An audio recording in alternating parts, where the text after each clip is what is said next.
Təhsil verənlərin sertifikatlaşdırılması prosesinin test imtahanı mərhələsinin ikinci günü yekunlaşıb. Bugün təsviri incəsənət, musiqi, fizika, kimya və biologiya müəllimləri iştirak ediblər. Bugün keçirilən imtahanda 59 bal topladım. Çox sevincliyəm. Sualların səviyyəsi normal səviyyədə idi. Düşündürücü və maraqlı suallar var idi. Hər kəsə təşəkkür edirəm. Hər kəsə də uğurlar arzulayıram. İmtahanda 58 bal topladım.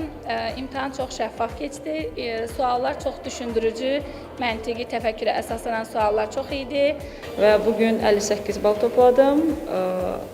Sertifikasiya ilə bağlı, yəni hər şey rahat, qaydasında və yəni rahat yazmağım üçün hər şərait var idi.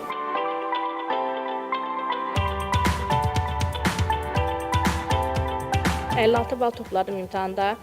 Düzü həyəcan var idi, amma həyəcanımıza az da olsa qalib gəldik. Və düşünürəm ki, nəticəm bundan da yüksək ola bilərdi, amma əlimdən gələni elədim. Balım 55 bal.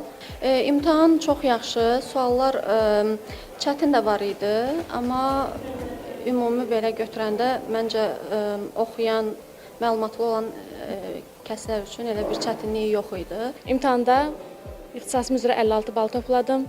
Hər şey çox yaxşı təşkil olunmuşdu. Suallar orta məktəb dərsliyindən idi, yəni çətin suallar deyildi.